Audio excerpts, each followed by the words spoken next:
Wilujeng pepanggihan, sugeng dalu, para bapak, para ibu, para sederek wonten pundi kemawon. Ing kalodhangan dinten menika kula badhe maosaken cerita cekak kanthi irah-irahan Lencana kaserat dening Sus S. Harjono. Kapethik saking kalawarti panyebar semangat nomor 56 15 November 2000 langkung. Sugeng midhangetaken.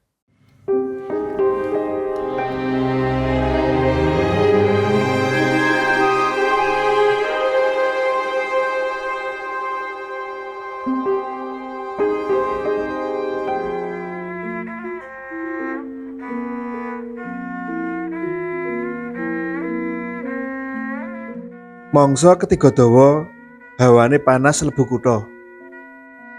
Ing ngarep pasar, ing pinggir dalan arteri, ana sawijining mes cilik ijo prasaja. Ora pantes disebut omahe tentara.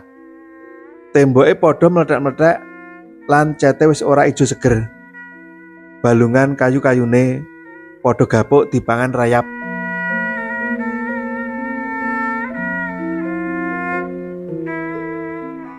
Sak ngareping mes ana panti wreda kang dienggoni wredatama, lansia, duda, randha lan keluarga wara kawuri. Wong-wong kuwi mbiyen pensiunan tentara rakyat Indonesia, klebu pejuang kamardikan. Saiki kabeh wis tuyuk-tuyuk. Ing platerane mes ana cagak gendera saka wesi cilik sing miring. Manjer gendera abang putih sing wis kluwus wernane. Papan jeneng Panti Wredatama sing dipasang ana ngarep mes wis kusem saking suwene ora kambon cet. Tulisane ora cetha diwaca. Ana kabar desas-desus yen omah-omah petak kuwi bakal diratakake karo lemah. Para penghunine kudu lunga, nanging ora diwenehi solusi kudu pindah menyang endi. Bagune sak cepete ngosongake bangunan iku. Mongko duit pensiun sing ditampa saka pamerintah mung cekak supaya cukup kanggo urip, kudu diirit-irit. Salah sijine penghuni Panti Wreda kuwi Mbah Salamun alias Mbah Mun. Senajan wis tampa pensiun, isih mbudidaya ceker-ceker nyambut gawe dadi tukang tambal ban. Mbah Mun ora gelem nganggur. Kabeh wong ing kompleks Panti Wreda kuno wis kenal karo Mbah Mun. Dheweke kerep guyon karo tukang becak lan warga sak kupenge mes. Senajan wis sepuh, awake isih katon gagah. Dheweke ora tau pamer, senajan biyene tau melu perang melawan Londo lan Jepang. Saka mripate sing cowong, kadang katon rasa getir ing uripe sing ora tau diceritakake marang liyan. Mangsa ketiga banget dawa. Srengengene panas sumelet, gegodhongan padha garing lan gogrog. Kali-kali asat, kahanan katon ayem nanging gersang. Wong-wong tuwa ing Panti Wreda kuwi tetep bisa guyon, senadyan mbok menawa kadang kala uga geguyu nasibe dhewe. Saka lapangan panggonan nyoblos pemilu durung suwe iki, Mbah Mun mulih menyang mes. Omah sing dipanggoni statuse mung hak guna bangunan, ora duwe hak milik. Nanging Mbah Mun nrimo kanthi ikhlas. Ing omahe sing cilik lan sesak kuwi, dheweke open-open kutut sing digantang ana cedhak cagak gendera. Merdeka Mbah Mun, merdeka. Mbah Mun tumoleh marang wong lanang sing nyapa aruh. Narikmu becak dina iki piye? Alhamdulillah, Mbah. Syukur. Arepa becak nanging isih kena kanggo nyambung urip. Parjo, koncone Mbah Mun, isih nggenjot becak nalika transportasi online lan digital saya rame.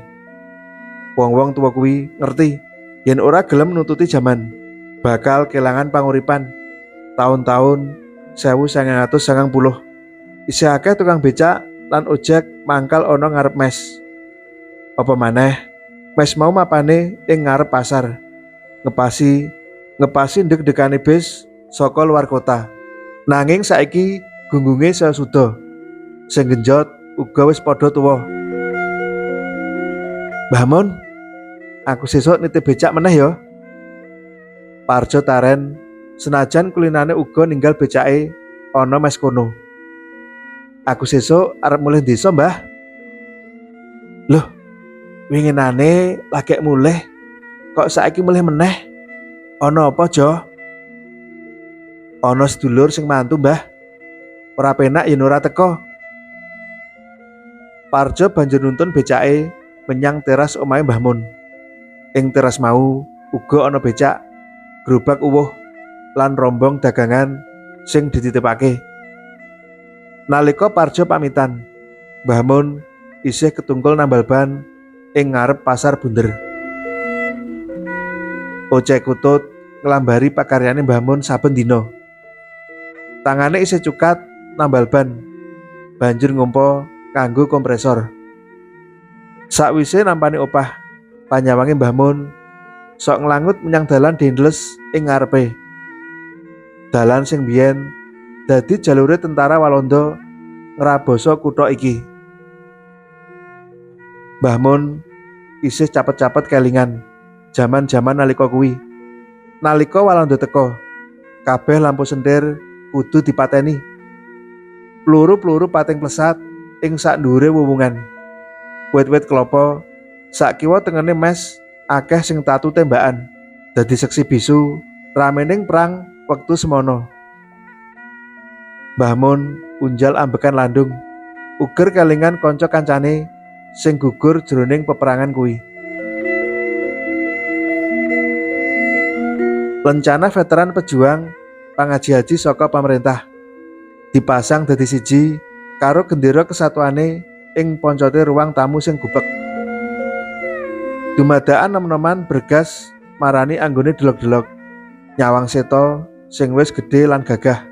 Mripate Mbah Mun kekembeng. Pemuda kuwi ngelingake dheweke marang anake, prajurit TNI sing gugur nalika kerusuhan Mei 1998 ing Solo.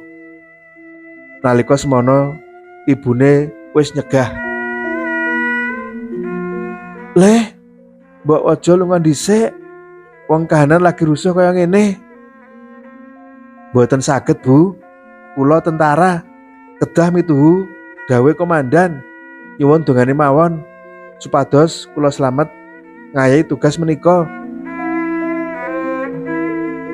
Jebul kuwi sak patemon sing pungkasan. Anak lanang sing digegelo mau diolehake ana sak jroning peti mati. Ibune ambruk semaput. Mbah Mun budidaya tatak senadyan atine remuk. "Mbah, seto pamit riyen." "Pamit menyang endi, Le?" Mbah Mun geragapan. "Miturut seto, mes lan omah petak tentara iku wis diarepi investor. Bakal didadekake bangunan mall paling gede jalaran lokasine strategis. Warga mes kuwi diultimatum kudu lunga. Sawetara penghuni wis pindah. Nanging Mbah Mun isih nyoba ngukui. "Demo nang endi?" "DPRD." Mbah Mun wadon nggondheli tangane seto kanthi praupan sumelang. Seto mono aktivis mahasiswa. Pawakane gedhe dhuwur kaya jenate bapakne biyen. "Ora, Le. Kowe siji-sijine sing isih kakung lan uti nduweni." Mbah Mun wadon mingsek-mingsek. "Tenang, Mbah. Iki dudu perang. Iki mung aksi damai. Seto janji bakal mulih kanthi slamet." "Sopo sing jamin keselamatanmu, Le?" "Gusti Allah."